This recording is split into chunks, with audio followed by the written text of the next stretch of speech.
Bonjour à tous et à toutes. Bonjour.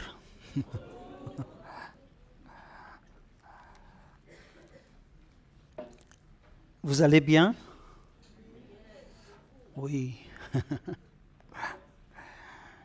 Alors, soyez bienvenus ici dans la maison du Seigneur, au Centre chrétien du Boucher. Et on vient avec joie parce qu'ici, c'est la présence du Seigneur. Et chaque fois qu'on vient, le Seigneur, il a quelque chose à nous dire. Le Seigneur, il veut t'élever. Le Seigneur veut te parler. Le Seigneur veut te toucher, veut guérir, veut te rétablir à nouveau. Et quand tu sortiras de là, tu vas sortir de la présence du Seigneur. Et sa présence va continuer de t'accompagner tout au long de cette semaine et tout au long de ta vie. Amen. Frères et sœurs, ce matin, j'aimerais lire le psaume 42. Un psaume bien connu, un texte classique. Et ce psaume, il dit ceci. Comme une biche soupire après des courants d'eau, ainsi mon âme soupire après toi, ô Dieu. Mon âme a soif de Dieu, du Dieu vivant. Quand irai-je et paraîtrai-je devant la face de Dieu? Mes larmes sont ma nourriture jour et nuit. Pendant qu'on me dit sans cesse, où est ton Dieu? Je me rappelle avec effusion de cœur quand je marchais entouré de la foule et que je m'avançais à sa tête vers la maison des Seigneurs, au milieu des cris de joie et des actions de grâce, d'une multitude en fête. Pourquoi t'as battu mon âme et gémis-tu au-dedans de moi? Espère en Dieu, car je le louerai encore. Il est mon salut et mon Dieu. Mon âme est abattue au-dedans de moi. Aussi c'est à toi que je pense depuis le pays du Jourdain, depuis Hermon, depuis les montagnes de Mitziar. Un flot appelle un autre flot. Au bruit de tes ondées, toutes tes vagues et tous tes flots passent sur moi. Les jours, l'Éternel m'accordait sa grâce. La nuit, j'ai chanté ses louanges. J'adressais une prière au Dieu de ma vie. J'ai dit à Dieu, mon rocher, pourquoi m'oublies-tu? Pourquoi dois-je marcher dans la tristesse, sous l'oppression de l'ennemi? Mes os se brisent quand mes persécuteurs m'outragent, en me disant sans cesse, où est ton Dieu? Pourquoi t'as battu mon âme et gémis-tu au-dedans de moi? Espère en Dieu, car je le louerai encore. Il est mon salut et mon Dieu. Amen. Voilà, dorénavant, pendant quelques dimanches, on va prêcher sur les psaumes et il y aura des prédications sur plusieurs psaumes. Et à moi me revient l'honneur de prêcher le premier sur ces psaumes. Et c'est une grâce pour moi. C'est une grâce chaque fois quand je me tiens devant le Seigneur et devant vous pour apporter cette parole. Eh bien, c'est une parole qui est profonde, cela. C'est une parole qui est profonde, une parole qui est vraie. Même s'il est écrit il y a 3000 ans, il est d'actualité aujourd'hui pour chacun d'entre nous parce que chacun, on peut se retrouver dans ces paroles. La superscription, il dit « Cantique des fils de Corée ». Vous savez que Corée, l'ancien, il était un rebelle. Il s'est rebellé contre Moïse avec qui? Dathan et Abiram. Il voulait prendre la place de Moïse, mais même s'il était rebelle, ses fils ne l'ont pas suivi. Ils étaient des gens qui aimaient Dieu et ils ont composé plusieurs psaumes. Ils ont composé plusieurs psaumes et ils faisaient partie de la louange. Et pour cela, ces paroles, il sera une parole pratique sur la cause de dépression psychique, spirituelle et aussi sur le remède de cette maladie. C'est un problème qui touche plus que 40% du monde. J'ai parlé cette semaine qui est passée avec un médecin, neurologue, et on a parlé un peu, c'était tard. Il me dit, depuis 5 heures du matin, je suis là au travail. Je suis toujours en train de conseiller les gens. Et je dis, je sais que c'est 40% qui sont des gens touchés. Non, il a dit plus, 60%. Des gens qui souffrent de la déprime, qui passent par des situations compliquées. Et la réalité, c'est que chacun d'entre nous, plus tôt ou plus tard, on va avoir des périodes où on sera déprimé, où on sera découragé, où on sera... Mais sur quoi on peut s'appuyer? C'est pour ça, cet homme qui a composé cette psaume, ce n'est pas un médecin. Mais Dieu a parlé à travers lui, et aujourd'hui, il va nous enseigner comment se lever de cet état. Parce que avec l'aide du Seigneur, on peut sortir de là. En connaissant sa parole, on peut sortir de là. Et ça, c'est magnifique, c'est merveilleux pour chacun d'entre nous. C'est pour ça aujourd'hui, je veux parler sur la déprime et son remède. Alors, regarde un peu à toi-même. Qu'est-ce qui ne va pas? Pourquoi tu es déprimé? Pourquoi tu es découragé? Tu regardes aux circonstances, aux nouvelles qui sont là, n'est-ce pas? Toutes ces choses peuvent nous déprimer. Et verset 6, il dit ceci. « Pourquoi t'as battu mon âme et gémis-tu au-dedans de moi? Espère en Dieu, car je le louerai encore. Il est mon Dieu, il est mon salut. » Alors, on a trouvé 6 choses, 6 causes de cette maladie. La première, c'est l'absence, une longue absence de la maison du Seigneur. Une longue absence de la maison du Seigneur. Versets 1 et 2, il dit ceci. « Comme une biche soupire après des courants d'eau, ainsi mon âme soupire après toi, ô Dieu. Mon âme a soif de Dieu, du Dieu vivant. Quand irai-je et paraîtrai-je devant la face de Dieu ?» Nous voyons que le psalmiste, il est loin de la maison du Seigneur. Il n'est pas là. C'est une absence forcée, peut-être une condition physique, peut-être une circonstance de famille, peut-être un événement politique. Il n'a pas permis d'être là dans la présence du Seigneur.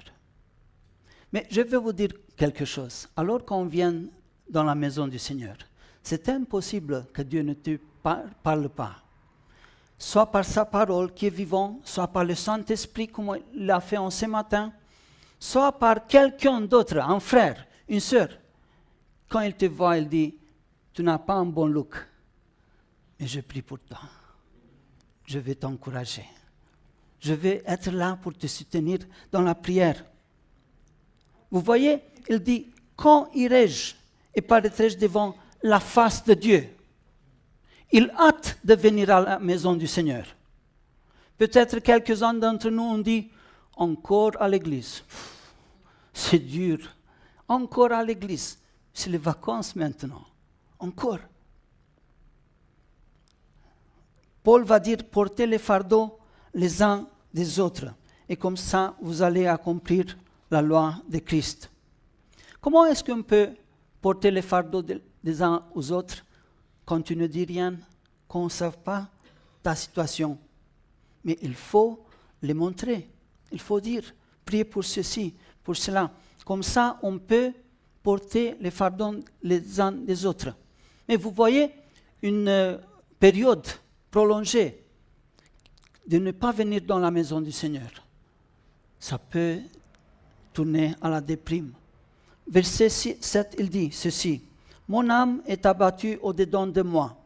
Ainsi c'est à toi que je pense depuis le pays du Jourdain, depuis l'Hermon, depuis la montagne du Mizar. » Donc, comme je vous dis, ce langage, il est un langage codifié. Et Jourdain, ça veut dire 2 choses. Tout d'abord, dans la pensée de l'Ancien Testament, ça veut dire obstacle. Est-ce que le Jourdain n'était pas un obstacle quand les enfants d'Israël sont partis au pays de Canaan? Et ensuite, Jourdain, ça peut dire aussi la mort. Il se trouve dans une situation proche de la mort. Peut-être sa condition physique, peut-être l'état de santé est tellement grave. Ensuite, la montagne Mitziar, ça veut dire une petite montagne. Une petite montagne. Et le psalmiste, il est dans une condition tellement difficile, même une colline, il l'empêche de venir à la maison du Seigneur. Même un regard, peut-être quelqu'un t'a regardé un peu bizarre ce matin. Et ça peut t'empêcher d'avancer. Hermon, c'est le symbole du descente de la Saint-Esprit comme la rosée. Et il dit qu'il le cherche, mais il est dans un endroit où il est sec. C'est la sécheresse tout autour de toi. Et quand tu as cette sécheresse spirituelle, intellectuelle, relationnelle, loin de la maison du Seigneur, cette chose peut te déprimer. Mon cher ami, mon frère, ma sœur, si tu n'as pas su être loin de la maison du Seigneur, peut t'amener dans un état de déprime. Une deuxième chose qu'on peut enseigner ce matin, la moquerie de la part des non-croyants. Verset 4, il dit ceci.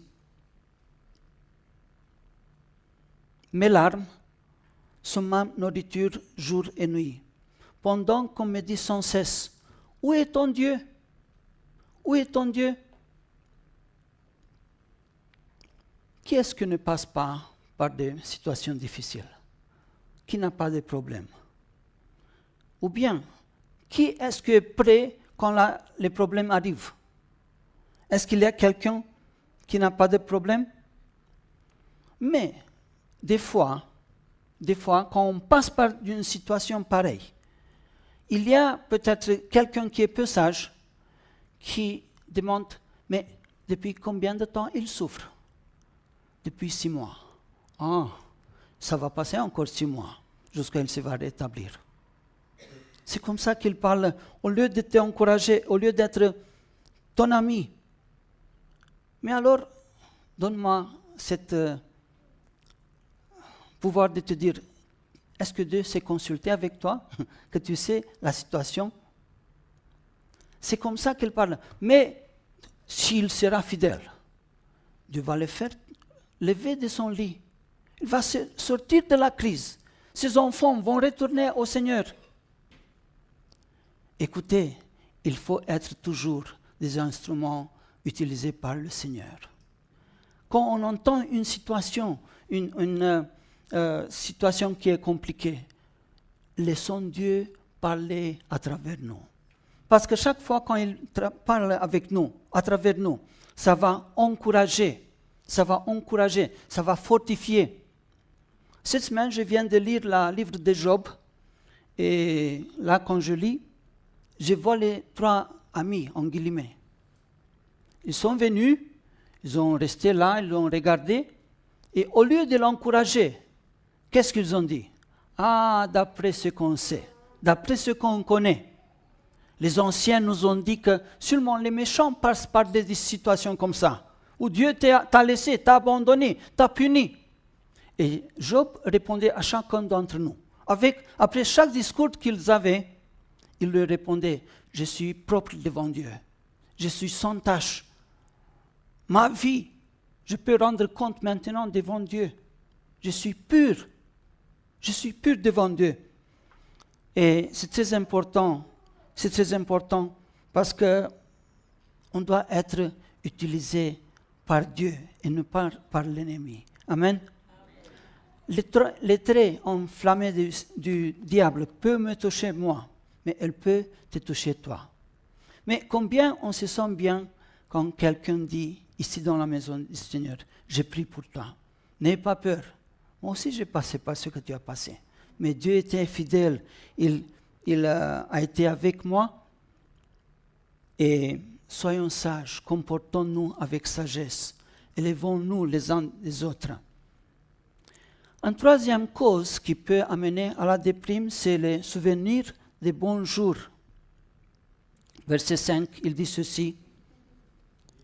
Je me rappelle avec effusion des cœurs quand je marchais, entouré de la foule, et que j'ai m'avancé à sa tête vers la maison de Dieu, au milieu des cris de joie et des actions de grâce d'une multitude en fête. La bonne mémoire plus expérimentée est déprimante et décourageante.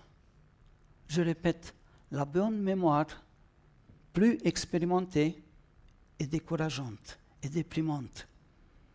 Quand tu te rappelles de tes amis, des frères et sœurs, quand ils étaient autour de toi, à un café, à un pique-nique, n'est-ce pas? Quand on a parlé beaucoup de choses, et maintenant il ne te reste que cette mémoire. Ah oui, c'est du passé. Combien d'amis j'ai reçus dans ma maison? Je l'ai assis à la table, on mangeait. Pour combien j'ai prié, j'ai jeûné. Et maintenant, quand je suis dans cette situation de déprimation, il n'y a personne. Il n'y a personne. Est-ce qu'il vous est arrivé ça? Je sais, à plusieurs, à moi aussi.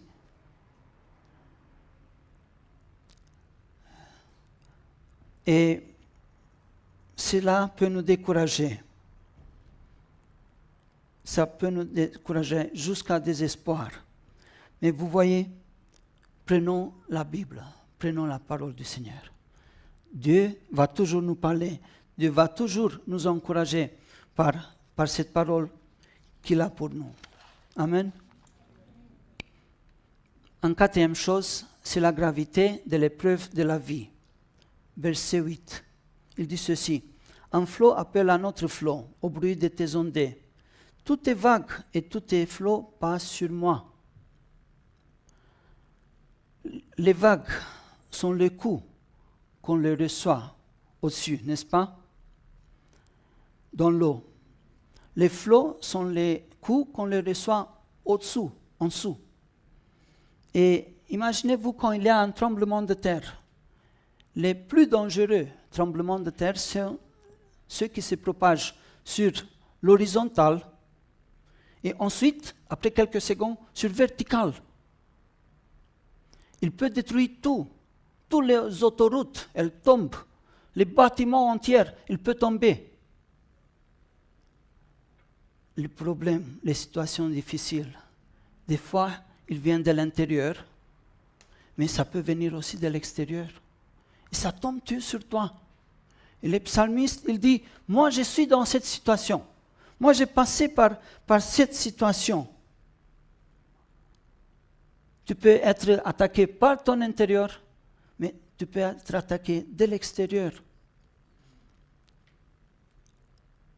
Par exemple, je vous donne un exemple. Tu viens à la maison du Seigneur, tu viens là, il y a quelqu'un qui te tend la main, il te dit bonjour, mais pendant qu'il te tend la main, il regarde ailleurs. Est-ce que tu as fauché?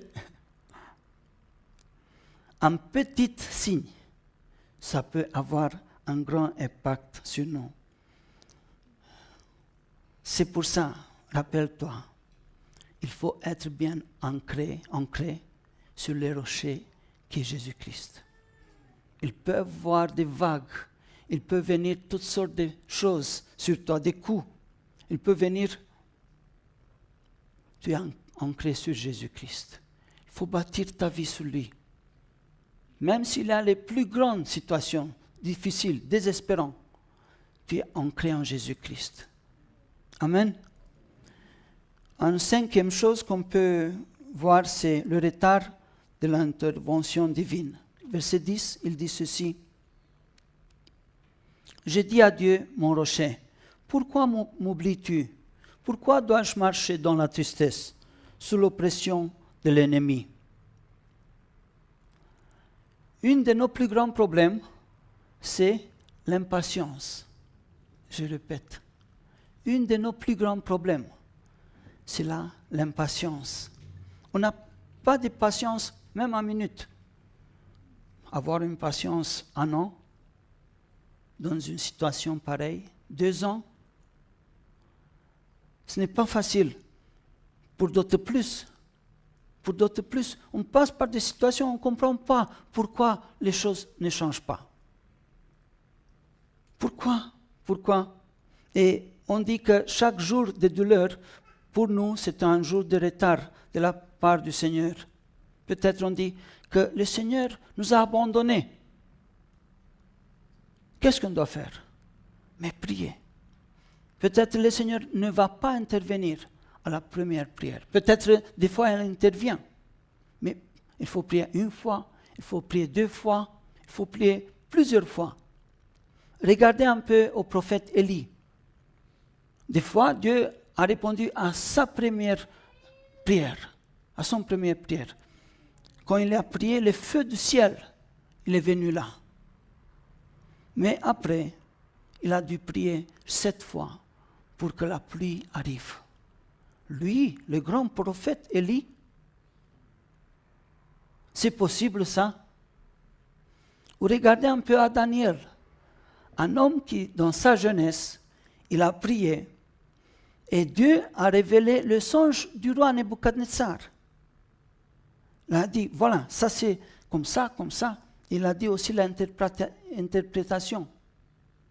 Et quand il était vieux, il a vu dans le livre de Jérémie, qu'il doit passer 70 ans afin que le peuple d'Israël soit délivré de Babylone. Maintenant, qu'est-ce qu'il a fait? Il a prié un jour, il a jeûné. Parce que ça marche ensemble, les jeûnes avec la prière. Il a continué 2e jour, 10e jour, 1 semaine, 2 semaines, 3 semaines. Mais vous savez qu'est-ce qu'il a fait? Il a dit, le Dieu que je sers, je le connais. Et parce que je le connais, je sais qu'il est fidèle. Il est fidèle. Et un jour, l'ange Gabriel qui arrive, il dit, la paix soit sur toi, mon bien-aimé. Du premier jour quand tu as prié, quand tu as cherché ma face, je suis venu pour t'apporter la réponse. Mais il y a le chef des Perses, une chef du démon qui m'a empêché pour venir à ton aide. Vous savez que des fois, pour avoir une réponse, il faut combattre. Pour avoir une réponse, regarde un peu dans la vie des gens de la Bible. Ou bien, regarde un peu autour de toi, il y a des frères et des sœurs, ici parmi nous, plus anciennes, qui ont passé par toutes sortes de difficultés. Toutes sortes. Mais ils ont tenu bon. Ils n'ont pas abandonné le Seigneur. Ils ont tenu bon. Ils ont continué à prier. Et un jour, la réponse était là. C'est pour ça qu'il faut se tenir devant le Seigneur. Tout le temps. Tout le temps. Avoir une bonne relation avec lui. Parce que si j'ai une bonne relation avec lui, j'ose le demander, Seigneur, viens à mon secours. Tu me vois dans la situation dans laquelle je suis. La 6e chose, c'est des attaques des méchants. Le psaume 43, verset 1, où il dit, délivre-moi des hommes de fraude, d'iniquité. Rends-moi justice, ô Dieu, défends ma cause contre une nation infidèle. Ça peut être tes amis, tes voisins, tes collègues. Toutes sortes de gens peuvent être par laquelle tu es bien attaqué. Je me rappelle quand j'ai travaillé à Procter & Gamble, là, j'ai eu des amis et ils parlaient très méchamment. Très méchamment. Et quand j'étais là, ils disaient, attention, Émile, il est là. Mais des fois, les mêmes gens, ils cherchaient à se moquer de moi, comme ça. Il ne faut pas abandonner le Seigneur. Même s'il y a de ceux qui disent toutes sortes de choses. Par contre, la Bible dit, réjouissez-vous quand vous allez être moqués à cause de moi, parce que tu es chrétien. Réjouis-toi. Ne te fâchez pas. Ne dis pas, dorénavant, j'arrête. Non. Vous savez, à l'école, chaque examen nous monte dans plusieurs, plus haut, n'est-ce pas? Et moi, j'ai pensé aussi que, alors qu'on a des épreuves et on ne les passe pas, Dieu est un bon cavalier. Il fait demi-tour. Encore, tu n'as pas passé. Demi-tour. Pourquoi? Parce que Dieu veut t'apprendre la patience, la sagesse. Et quand je me rappelle quand je faisais l'examen des chauffeurs, ce n'était pas d'un premier coup que j'ai obtenu le permis. Mais après, une fois, 2 fois, j'ai appris mieux la loi. Je connaissais beaucoup mieux. C'est comme ça avec Dieu. Plus on passe par des épreuves, on est plus prêt, plus sage, plus mûr, plus patient, plus aimant, plus capable de pardonner. Et toute cette situation, frères et sœurs, regardons-le comme des épreuves qui viennent de la part de Dieu, comme des tests. Mais pourquoi? Parce qu'il veut nous élever. Amen. Eh bien, jusqu'à maintenant, j'ai parlé sur les causes de la déprime, mais maintenant, je veux parler sur le remède. Parce que si j'arrête ma prédication ici, on sera tous bouche bée. Heureusement que la parole du Seigneur, il apporte aussi des remèdes. Vous voyez, l'aide de ceux qui sont dans la déprime, ils viennent du Seigneur. Mais ils viennent aussi de toi. C'est toi-même qui dois te lever, qui dois t'aider. Parce que des fois, quand on parle à une personne qui est dans cet état, il ne te regarde pas, il a la tête penchée, il n'entend pas ce que tu lui dis. Ce n'est pas pour condamner cela. On ne dit pas ça pour condamner. Et c'est pour ça, il y a 2 choses, en effet, plusieurs choses qu'on doit voir. Tout d'abord, change la direction des regards. Change la direction de ton regard. Verset 7, il dit ceci. « Mon âme est abattue au-dedans de moi. Aussi c'est à toi que... » Verset 6 plutôt. « Pourquoi t'as abattu mon âme et gémis-tu au-dedans de moi? Espère en Dieu, car je le louerai encore. Il est mon salut et mon Dieu. » Il faut parler avec toi-même. Il faut changer le regard, la direction de ton regard. Jusqu'à maintenant, tu as pensé qu'à ton passé. Tu as passé le fait que Dieu n'a pas répondu à tes prières, que les amis que tu as eus il y a quelque temps, ils ne sont plus là, que le temps d'attente, c'est très long. Mais il faut changer le regard. Il faut changer la direction des regards. Et le psalmiste, il dit, quand on tourne vers lui le regard et on est rayonnant de joie, le visage ne se couvre pas de honte. Il m'est arrivé plusieurs fois, avant d'agenouiller, j'étais tellement triste. J'ai dit, il n'y a plus rien maintenant. Et pendant que j'ai prié, j'ai commencé à exalter le Seigneur. J'ai commencé à le louer. J'ai commencé à reprendre le regard sur moi, de mon passé, je l'ai tourné vers lui. Je l'ai tourné vers lui. Quand on tourne le regard vers lui, il y a des choses qui se passent autour de nous. Il y a des choses qui se passent en nous. Il y a quelque chose qui peut changer. Il peut faire tout cela. La deuxième chose, change le contenu des discours avec toi. Pourquoi t'es abattu mon âme et j'ai mis au-dedans de moi? Change le langage. Ne parlez plus des dangers que des catastrophes. Le fait que Dieu t'a oublié. Proverbe dit que la mort et la vie sont au pouvoir des langues. Parle de bonnes choses, surtout sur toi. Parle de bonnes choses sur ta famille. Ne dis pas, il n'y a plus d'avenir pour moi. Il n'y a plus de... C'est tout fini, c'est tout fini. Non. Ne regardez pas la situation. Regarde vers Dieu. Regardez un peu Joseph. Cet homme qui est choisi par Dieu, il a eu des songes, mais à un moment donné, il lui arrive d'être en prison pendant de longues années. Pendant de longues années. C'était facile. Il s'est rappelé, Seigneur, mais tu sais maintenant, papa, maman, mes frères, ils ne sont plus là. L'église n'est plus avec moi. Je suis seul là. Mais le regard du Seigneur était là sur lui. Et un jour, quelqu'un l'appelle, il dit, sors de là. Il était dans la maison de Pharaon, le premier ministre. Pourquoi? Il faut changer le contenu des discours. Il faut toujours s'habituer avec le langage de la Bible. Pensez un peu, qu'est-ce qu'ils vont dire tes enfants?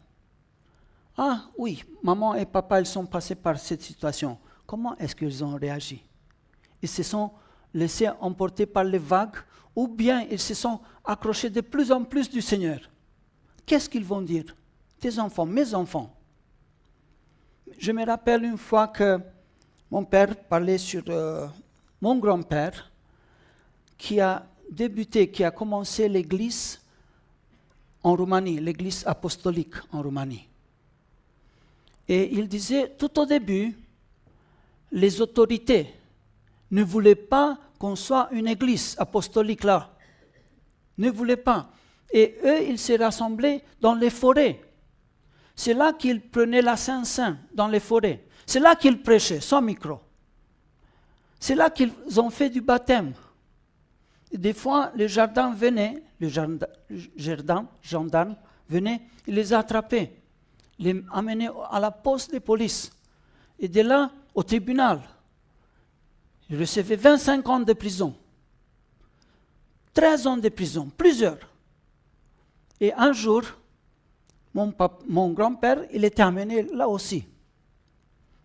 Et pendant que les juges donnaient des punitions, des châtiments tellement grosses, il a prié, Seigneur, tu as attaché la gueule des lions de Daniel. Tu peux attacher la bouche de ce juge-là. Et quand son tour est arrivé, les juges ne connaissaient pas le terme du pasteur, ils ne connaissaient pas encore l'église apostolique de Roumanie. Et quand il se lève là, il dit, c'est vous le prêtre là des gens? Mais il se référait, c'est vous le pasteur? Il était avec un groupe. Il a dit, oui, c'est moi. Il dit, quelle sorte de gens sont ces gens-là? Et mon grand-père a commencé à dire, ces gens sont des gens sérieux, sont des gens qui respectent l'État, qui font tous les devoirs, ils vont à l'armée. Il a été en 2 guerres mondiales, mon grand-père, première, la deuxième guerre. Ils sont des gens sérieux. Mais derrière lui, il était le prêtre orthodoxe qui faisait signe. Non, non, non, non, c'est pas vrai, non, non. Il faisait le signe. Mon grand-père ne le voyait pas parce qu'il était derrière. Il écoutait, le juge, il écoutait. Et à un moment donné, quand il a tapé une fois dans la table, il a dit, tais-toi! Il a dit, messieurs, prenez vos Bibles, vos cahiers de chambre. Il a donné 5 clés, retournez par le train, vas-y à la maison. C'était un prix à payer. Quand on paye un prix pour le Seigneur, quand on passe par cette chose, on est plus fort. Après chaque épreuve, on est plus fort. Plus que la moitié du village s'est converti. Pourquoi? Ces gens ont tenu bon. Ils ont changé le regard. Pas aux circonstances. Oh, on est dans telle situation. On est dans telle situation. L'église était vivante. Et ces bâtiments, ils ont construit, après un bâtiment, vous savez où? Au milieu du village. Au milieu du village. Et en 1994, mon papa et d'autres, ils ont construit un autre bâtiment neuf, comme un château, grand, beau. Et merci au Seigneur pour son Église et pour son Église débouchée. Amen. Amen. Dieu nous aime tous également, frères et sœurs. Dieu nous aime tous également. C'est pour ça qu'il ne faut pas se plaindre tout le temps. Oh, malheur à moi, malheur à moi. Non. Il y a des périodes qui sont limitées. Ma mère, ma mère, elle était institutrice à l'école. Et parce qu'elle était chrétienne, l'ont virée. Mais elle a continué de servir le Seigneur. Elle a continué. Après quelques années, plus de 10 ans, elle est revenue à l'école. Elle est revenue. Mais elle a tenu bien sa voix. Et moi maintenant, et vous, est-ce qu'on tient bien sur la voix du Seigneur? Ou dès qu'il y a quelque chose, je ne sais pas, peut-être, je ne sais pas. Une troisième chose, c'est un remède pratique contre la dépression. Prends ta problème dans tes propres mains. Ne laissez pas les circonstances te parler, te guider. Toi-même, tu dois les prendre dans tes propres mains. Toi-même, tu dois parler à ton âme. Ne laissez pas les circonstances te dire « Oh, on va mourir ». Non, on ne va pas mourir. On va finir. Non, on ne va pas finir. On va périr. Non, on est prêt. Il n'y a plus de solution. Oh, le Seigneur, il a des solutions. Amen. Parce que nous sommes le temple du Saint-Esprit. Parce que le Dieu Trinitaire habite en nous. Apprends-toi à parler avec toi-même. Regardez qu'est-ce qu'il dit en Jean 4,4. Plus grand est celui qui est en nous que celui qui est au monde. Est-ce que tu crois cette chose-là? Est-ce que tu crois que celui qui t'habite, toi, il est plus grand?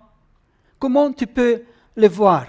C'est comme ça que tu dois parler. Après Paul, il va dire, Philippiens 4,14, « Je puis tout par celui qui me fortifie. » Quand je pense un peu plus profondément, il n'était pas devant une table avec toutes sortes de nourriture, des bons repas qu'on mange ici des fois, n'est-ce pas?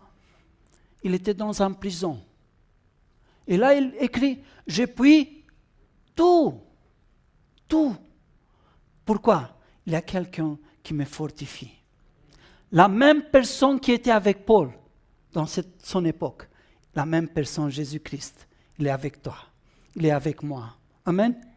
Il faut s'encourager. Après, en Corinthiens 10, 13, il dit ceci, « Aucune tentation, aucun déprime ne vous est pas survenu qui n'a été humaine. Et Dieu qui est fidèle ne permettra pas que vous soyez tentés au-delà de vos forces. » Est-ce que ceux qui ont des enfants, par exemple, un enfant qui est petit, il peut porter que 2 kilos, est-ce qu'on lui donne 50 kilos? Mais Dieu va laisser quelque chose sur nous pour nous écraser. Il ne va pas laisser, frères et sœurs. Et Jésus avait dit, si vous êtes méchants, vous savez donner des bonnes choses à vos enfants, d'autant plus Dieu va vous donner des bonnes choses à vous. Amen. Frères et sœurs, Dieu surveille toujours sur nous. Dieu surveille toujours sur nous. Et dimanche passé, Raphaël avait dit que sur cette voie sur laquelle on marche, la voie du salut, il y a toutes sortes d'obstacles. Et ce n'est pas une voie facile. Ceux qui vont arriver au ciel, il y aura tous des personnes éprouvées. Il n'y a aucun qui va arriver comme ça. Je suis arrivé sans aucun examen, sans aucune épreuve. Non, tous on va être éprouvés. Et un jour, j'ai pensé plusieurs fois à ça. Quand je vais me tenir à côté de Paul, il va dire, et tu as lu un peu passé que j'ai passé? Oui, j'ai lu plusieurs fois. Il va me dire, raconte-moi un peu maintenant, qu'est-ce que tu as enduré pour Christ? Qu'est-ce que je veux lui dire? Un jour, je serai à côté de Job, à côté de mon grand-père, de mon papa, de tous ceux à côté de vous. Un jour, on va être là. Frères et sœurs, retenons ceci. On doit passer par des épreuves. Les écoliers, ils doivent passer par des tests à l'école. Mais il faut se rappeler, le Seigneur était avec moi. Regardez un peu à Job. 23, 10, il a tout perdu. Il était découragé. Il voulait mourir. Il voulait mourir. Mais à un moment donné, il dit, attendez, ce n'est pas la vie que je connais. Ce n'est pas le Dieu que je sers, qu'il me laisse dans cette situation. Vous savez qu'est-ce qu'il dit? Si il sait quelle voie je suivis, et s'il m'éprouvait, je sortirai pur comme l'or. Si Dieu va me mettre dans sa fournaise, je sortirai pur comme l'or. Frères et sœurs, la fournaise est pour nous purifier, pour nous faire encore plus beaux, pour faire de nous des vases d'honneur, qui plus tard, on va être utilisés par le Seigneur. Amen. C'est tellement important, c'est tellement important. Je ne suis pas poussière, cendre, non. Je sortirai de l'or pur. Même Jésus, au jardin de Gethsémani, il a été déprimé. Mais il a dit, pas ma volonté, Père, ta volonté. Ta volonté s'est faite, Seigneur. Amen. Une autre chose, c'est qu'il faut te motiver à faire ce qui doit être fait. Il faut te motiver. Quand c'est plus dur, il faut chanter. Mon espoir est en toi. D'autres chants. Parce que, vous voyez, 2 fois il dit, pourquoi tu gémis au-dedans de moi? Mon espoir vient de ça, de sa présence. C'est lui qui donne le pardon, c'est lui qui donne l'encouragement, c'est lui qui va nous rétablir, c'est lui qui va nous donner la dignité, la guérison. Et Dieu peut pourvoir pour tous vos besoins. Amen.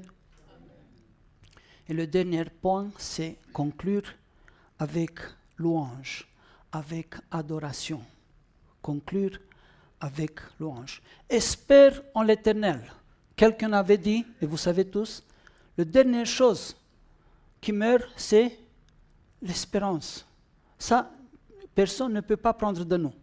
On peut toujours espérer encore. Toujours on peut espérer. Quand tu te trouves dans cette situation de déprime, est-ce que tu as envie de chanter? Non. Est-ce que tu as envie de prier, ou moi? Non.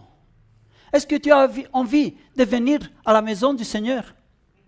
Non. Est-ce que tu as envie de donner ta dîme? Non. Dans cette situation. Mais, j'aimerais vous dire que dans une situation de telle façon, une solution qui va mettre au feu l'ennemi, le diable, c'est quand tu commences à louer le Seigneur. Quand tu chantes des chants de louange, quand tu commences à exalter son nom. Regardez Job, qu'est-ce qu'il dit? Mais je sais que mon Rédempteur, il est vivant. Un jour, mes yeux, ils vont le voir. Je sais, mais vous savez où il s'est trouvé? Sur un, comment dirais-je, dehors sur, ça ne me vient pas le mot en français, sur les cendres. Il était plein de toutes sortes de plaies. Il s'est gratté. Mais il a dit, je sais qu'un jour, mes yeux vont revoir mon Rédempteur. Est-ce qu'ils étaient vrais? Si pour Job, il était vrai, est-ce que pour toi, Dieu peut faire pareil? Quand c'est plus dur, quand c'est plus difficile, n'oubliez pas, priez. Commencez à lire la parole du Seigneur. Je les lis chaque jour, je continue à les lire chaque jour, plusieurs chapitres par jour. Je suis bien occupé actuellement, mais je prends des pauses, je prends du temps. Je dis, comme je prends du temps pour manger, j'ai du temps pour manger 3 fois par jour. Je prends du temps pour lire la parole. Ça rentrait dans mon habitude. Et l'ennemi, il meurt quand il me voit que je lis la parole. que j'écoute des prédications, toutes sortes de prédications, en roumain, en français, en anglais. Je peux écouter. Et quand je chante, je commence à chanter. Tout d'un coup, la vie revient. La présence du Seigneur vient. Et la parole dit, pourtant, tu es le Saint d'Israël. Tu sièges au milieu de ton peuple. Frères et sœurs, vous savez, quand ce matin, qu'on a commencé à louer le Seigneur était présent là. Peut-être des fois on regarde, oh maintenant on est peu nombreux, on n'est pas si beaucoup. Regardez pas cela. Regardez comme Élisée avait regardé. Seigneur, ouvre-lui les yeux. Et son serviteur a vu les montagnes pleines de chevaux et des chars en feu. Frères et sœurs, ici c'est la présence du Seigneur. Ici c'est le ciel. Quand tu commences à prier, Dieu est là pour t'entendre. Il faut être persévérant. Il faut le louer. Il faut créer cette atmosphère de la présence du Seigneur. Surtout quand on ne va pas. Surtout quand on ne va pas. Il faut exalter le Seigneur. Vous savez, Richard Wurmbrand, il était en prison 14 ans. 14 ans. Et il a dit que là, pendant qu'il était en prison, il était attaché avec des chaînes à la main. Il a commencé à chanter. Avec les chaînes, il les laissait comme des instruments, comme on chante avec les tambourines. Là. Il a commencé à chanter avec les chaînes et les utiliser comme des instruments. Et le gardien, il a pensé qu'il est devenu fou. Tout de suite, il a apporté de la nourriture. Qu'est-ce qu'il t'arrive?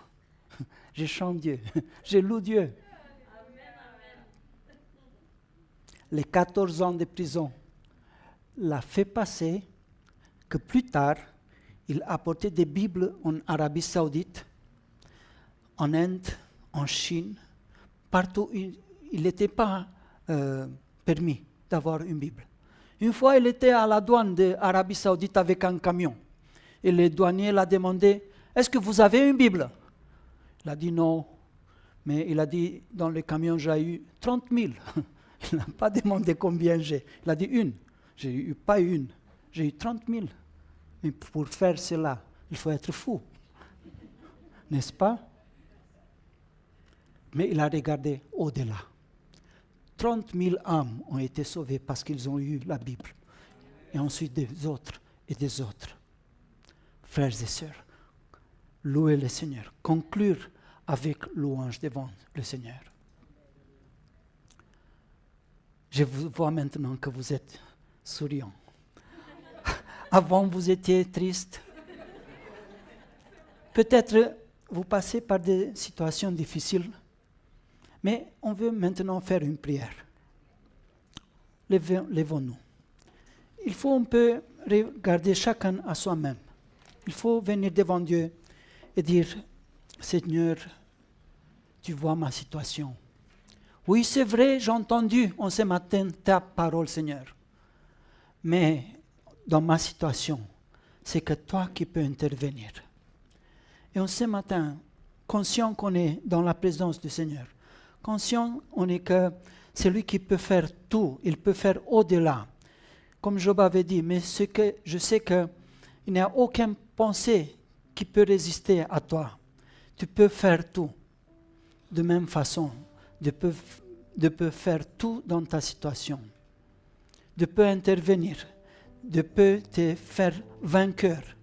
Même si la situation, ça dure et ça dure. Ne recule pas. Avance, avance. Et ayant les yeux fixés sur lui. Prions tous ensemble. Alléluia, alléluia. Seigneur, merci Jésus. Merci Seigneur. Alléluia. Merci Seigneur. Merci car tu es en contrôle de toutes choses. Merci parce que c'est toi qui sièges sur ton trône éternel. Merci parce que nos vies sont dans tes mains. Et tu as dit, nul ne peut vous arracher de ma main. Merci parce que nous avons du prix devant toi, Seigneur. Nous nous confions en toi. Nous te faisons confiance. Merci parce que dans des situations impossibles, tu peux faire le possible. Là où nos regards sont limités, tes regards sont illimités, Seigneur. Et pour ça, ce matin, on veut tourner vers toi nos regards. C'est pour ça qu'on veut se mettre dans tes mains, Seigneur. On te remercie parce que tu vas intervenir dans plusieurs situations. Ici, il y aura plusieurs témoignages. Comment tu as agi, comment tu es venu dans l'aide. Et merci, Seigneur, parce que tu nous aimes d'un amour éternel. C'est pour ça que tu gardes ta bonté envers nous. Nous te bénissons, Seigneur. Nous élevons ton nom. Tu es notre Dieu. Tu es notre bon papa. Que ton nom, Seigneur, que ton nom soit glorifié. Merci, Seigneur, parce qu'en ce matin, tu as touché plusieurs cœurs ici. Merci parce que tu as guéri plusieurs âmes. Merci parce que ta parole vient et apporte la guérison. Merci parce que ta parole, il a de la puissance aujourd'hui, comme il a eu de la puissance dans le passé, Seigneur. Merci parce que tu peux fortifier encore ceux qui sont découragés, ceux qui sont abattus, ceux qui passent par la déprime. Tu peux les élever, Seigneur. Tu peux les rétablir à nouveau. Tu peux les faire des piliers dans ta maison, afin qu'ils avancent, Seigneur. Et je te remercie parce que dans ce temps-ci, tu nous prépares pour le temps à venir, Seigneur. Aide-nous à tenir bon devant tous les obstacles, devant toutes les épreuves, devant toutes les tentations qui arrivent, Seigneur. Aide-nous à tenir bon, Seigneur. Je te remercie parce que tu es notre Dieu. Tu entends nos prières et tu veux être que nous soyons plus que vainqueurs en toutes ces choses, Seigneur. On te remercie de tout cœur. Et un jour, on va être avec toi pour toute l'éternité au ciel. C'est notre espérance, Seigneur. C'est ta parole qui nous promet cela. Et on te remercie de tout cœur. Au nom de Jésus-Christ. Amen. Soyez bénis.